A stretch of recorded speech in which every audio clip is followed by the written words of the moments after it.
마케터가 되게 뭐가 필요하다고 생각이 되시나요? 먼저 자격증, 대학교 전공 같은 건 사실 마케팅이랑은 무관해요. 어떤 전공이라도 다 가능하다. 문과이과, 체육, 예술, 음악 많은 출신의 마케터들을 만나왔거든요. 그리고 브랜드, 컨텐츠도 많이 보세요. SNS, 뭐 틱톡, 릴스, 쇼츠 많이 보시나요? 그런 것들도 보면서 그냥 재밌다가 아니라 어떤 거를 좋아하고 내가 왜 좋아하고 사람들은 얘를 왜 좋아하고 얘는 다른 애랑 뭐가 다른지를 다다다다다다다 이야기할 수 있는 내공을 쌓으면 마케터가 될 가능성이 높아지는 단계다, 이렇게 말씀드리고 싶어요. 왜냐면 마케팅은 결국 브랜드에 관련된 일을 고객들에게 꺼내주는 역할을 해줘야 되기 때문에 자신부터가 이렇게 많이 파본 경험이 있어야지 제대로 해볼 수 있는 거죠. 음식도 먹어본 사람이 맛있는 요리를 하는 거고, 그림도 많이 본 사람이 잘 그릴 수 있는 것처럼 그렇게 생각을 합니다. 마케터가 되려는 사람들은 관점과 태도가 좀 달라야 되는 것 같아요. 마케터만의 관점과 태도가 있어요. 그게 뭐냐면, 이를테면 혜율님은 무슨 브랜드를 좋아하세요? 애플이요? 아이폰 쓰시나봐요? 애플에 대해서 왜 좋은지 알고 있는 게 뭔지를 저랑 혹시 1시간 정도 이야기를 나눈다 오면 나누실 수 있나요? 왜요? 좋아하는데? 그러면은 앞으로 해야 될 것은 좋아하는 브랜드에서 1시간 이상 나눌 수 있는 경험과 관점을 모으면 돼요. 그게 뭐냐면 브랜드에 대한 호기심 키우는 거죠. 더. 그러니까 지금 좋아하는 것은 그냥 좋아 정도인데, 진짜 너무 좋아서 막 미칠 것 같아. 막 맨날 막 찾아보고 알아보고 뭐 신제품 나오면 다 막 디깅하고 분석하고 주위 사람들한테도 맨날 뭐 애플 얘기하고 막 그런 정도의 깊이 브랜드에 빠져 보면서 브랜드의 팬으로서 이해하고, 그 과정에서 사람들이 이걸 왜 좋아하지? 난 이걸 왜 좋아하지? 사람에 대한 관찰, 나에 대한 관찰도 하고, 그렇게 해서 세상을 좀 잘 들여다보는 디거들이 전 마케터가 될 가능성이 높다고 생각이 되거든요.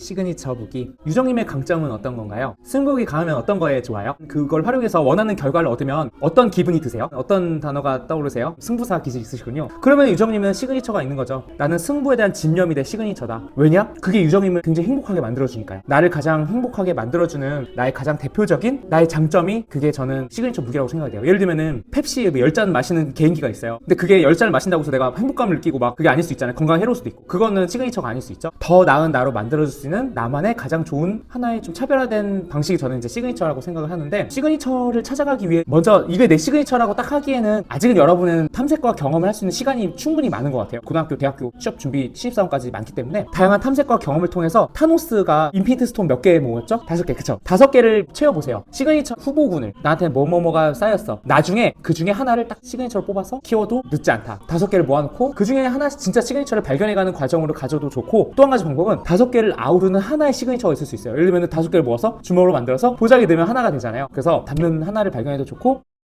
예를 들면 저의 일을 하면서 모아왔던 무기 중에서 스토리텔링, 컨텐츠 기획, 카피라이팅, 오프라인 경험, 이런 것들을 좀 모아왔거든요. 그 중에서 가장 저의 시그니처로 밀고 있는 건 스토리텔링이에요. 왜냐, 이게 저를 차별화시키고 저를 다른 누군가에게 어필하기도 좋고 많은 강점을 가지고 있기 때문이죠. 또 한 가지 측면으로는 저는 마케팅 카피를 쓰고 브런치에다 글을 쓰고 인스타에다 글을 써요. 이걸 묶으니까 글 쓰는 마케터가 저의 시그니처가 되는 거죠. 이렇게 이거를 묶어서도 될 수 있고 골라서도 할 수 있다. 시그니처가 좀 그런 개념인 것 같습니다.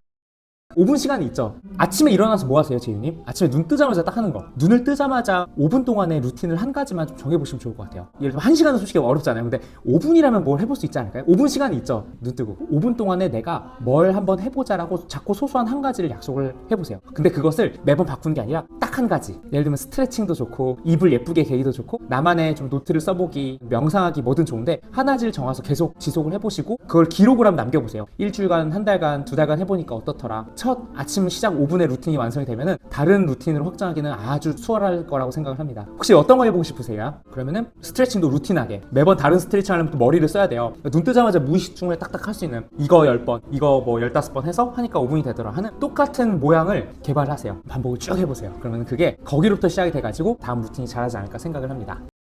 현아님에게 글은 어떤 의미인가요? 글을 쓰기도 하시나요? 아직 없으시군요. 글을 쓸 때 그때 소재를 찾는 게 아니라 미리 소재를 다 찾아놓고 나서 글을 쓰는 거예요. 편하게 지속이 될 수 있어요. 이제 써야 되는데 뭐 쓰지? 게 아니라 평소부터 어떤 소재를 쓸까, 소재를 미리 찾아놓고 메모장에 저장해 놓는 거예요. 그래서 저 같은 경우에도 지금도 글 쓸 소재가 100개에서 200개 이상은 되는데, 저 같은 경우에는 평소 책 보거나 뭐 사람들이랑 대화하거나 강의 듣고 영상 볼 때 글을 좀 메모를 해놔요. 이거에 대한 나의 생각을 담아봐야겠다. 요약을 해서 전해야지가 아니라 이거에 대한 나의 관점, 나의 생각을 담아봐야겠다. 길면은 안 쓰게 되죠. 한 줄, 딱 한 줄로 써요. 그럼 한 줄을 담아놓는 거죠. 그렇게 지금 담아놓은 한 줄이 한 100개 넘는 줄들이 있거든요. 나중에 글 쓸 때 오늘 좀 글 써보는데 오늘 뭐가 땡기지? 오늘 얘 꺼내서 써봐야겠다. 그냥 꺼내는 거죠. 그래서 미리 소재를 찾아서 한 줄로 담아서 딱 꺼내서 오늘 이거에 대한 글을 써야지. 한 줄이면 제가 저를 기억하거든요. 훨씬 수월해요. 그러면 막 고민해서 무슨 글을 써야 되나, 무슨 이야기를 전해야 되나가 아니라 전해야 될 이야기 한 줄 있죠. 그거를 이제 펼치는 거죠. 그러면은 글도 되게 일관성 있고 뚜렷하게 그 한 줄을 전달하기 위한 글이 나오는 거니까 외국어 어떤 거 공부하고 계세요? 언어를 잘한다는 건 두 가지 측면이 있는 것 같아요. 외국어로 이야기하는 언어의 측면이 있고, 한 가지는 글과 말, 소통의 측면에서 언어가 있는 것 같아요. 그 외국어의 측면으로서 영어, 불어, 중국어, 일본어를 뭐 잘한다고 해볼게요. 그럼 일을 할 수 있는 영역이 넓어지겠죠. 외국에서 일을 해볼 수도 있고, 그 나라와 관련된 일을 할 수도 있고, 기회가 넓어지겠죠. 글과 말이라고 하는 것은 좀 다르죠. 예를 들면은 외국어는 못하지만 글 쓰고 말하는 걸 잘하는 사람이 있고, 반대로 글 잘 못 쓰고 말은 잘 못하지만 외국어 능력은 되게 좋은 경우도 있잖아요. 그런데 글과 말을 잘한다는 것이 일단 기본적으로 굉장히 중요한 것 같아요. 왜냐면 이것은 결국 인간의 커뮤니케이션이잖아요. 마케팅의 역할이 뭐냐면 커뮤니케이션 하는 게 마케터의 역할이에요. 계속 브랜드에 대한 이야기 전하고 고객들에게 매력을 어필해서 더 좋아하게 하고 팔게 하고 하려면 글을 쓰고 말로 사람들에게 얘기를 해줘야 되기 때문에 잘 만들어 놓으면 마케팅을 잘할 수 있게 돼요. 그래서 말과 글은 마케팅에서 필수라고, 반드시 잘 해야 되는 부분이다. 그래서 언어는 잘하면 다양한 기회를 얻을 수 있다. 글과 말이라고 하는 건 마케팅을 잘하기 위해서는 반드시 갖춰야 될 부분이다.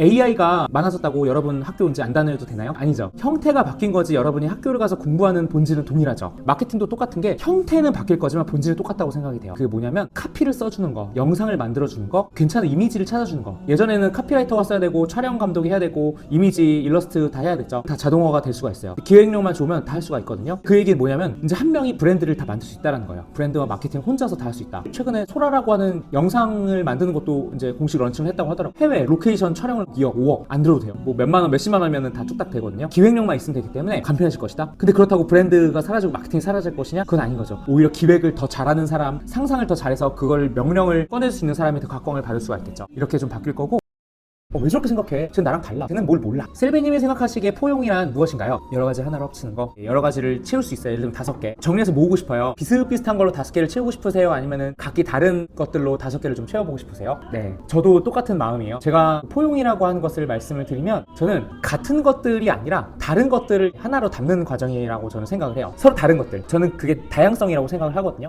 나하고 다른 것들. 근데 누군가는 다른 것을 불편할 수도 있어요. 왜 저렇게 생각해? 쟤는 뭐 왜 저렇게 행동해? 쟤는 나랑 달라. 쟤는 취향이 별로야. 쟤는 뭘 몰라. 이런 식으로 나하고 다른 걸 배척해버리면 나하고 다른 것을 담을 수 있는 기회를 놓쳐버리는 거예요. 제가 생각한 포용은 나하고 다른 것들을 이해하고 내가 좀 담을 수 있는 것이 포용이라고 생각이 돼요. 그래서 일을 하거나 나중에 브랜드를 만들거나 회사에서 취업을 했을 때 고객과 이해가 안 될 수도 있어요. 하물며 친구들, 여기 있는 9분도 다 다를 수가 있는데요. 왜 저렇게 행동이 아니라 왜 저렇게 행동을 하는 걸까? 좀 이해하고 저렇게 할 수도 있겠고 계속 담아가다 보면은 저는 그게 다양성에 대한 이해도가 넓어질 수 있다고 생각이 되고요. 혹시 빌런이라고 아시나요? 빌런 하면 누가 생각나세요? 전 타노스가 생각나는데, 과제 뻘짓하는 애들이 빌런이 있잖아요. 근데 빌런이 저를 힘들고 괴롭게 하기 때문에 빌런이죠. 나를 조금 힘들게 하고 괴롭게 하고 내 머리를 복잡하게 하니까 이제 빌런이 되는데, 때로는 그 빌런들도 잘 보면은 자기만의 무기가 있어요. 타노스도, 라이온킹, 스카도 또 자신만의 철학이 있고 자신만의 스킬이 있고, 그래서 다양성이라는 것은 좋은 것과 안 좋은 것이 혼재돼 있어요. 안 좋은 것만 보고 그 모든 걸 안 좋은 걸로 매도하지 말고, 안 좋은 걸 가진 사람들도 좋은 면모가 있거든요. 그래서 안 좋은 거는 안 좋은 거대로 안 배우면 되고, 좋은 거를 내 걸로 만드는 거. 그렇게 해서 저는 그동안 만나왔던 사회생활의 빌런들 조차도 배울 건 배우고 좋을 거는 내가 좀 가져가고 해가지고 그 순간들도 성장의 순간으로 만들 수 있었던 것 같아요.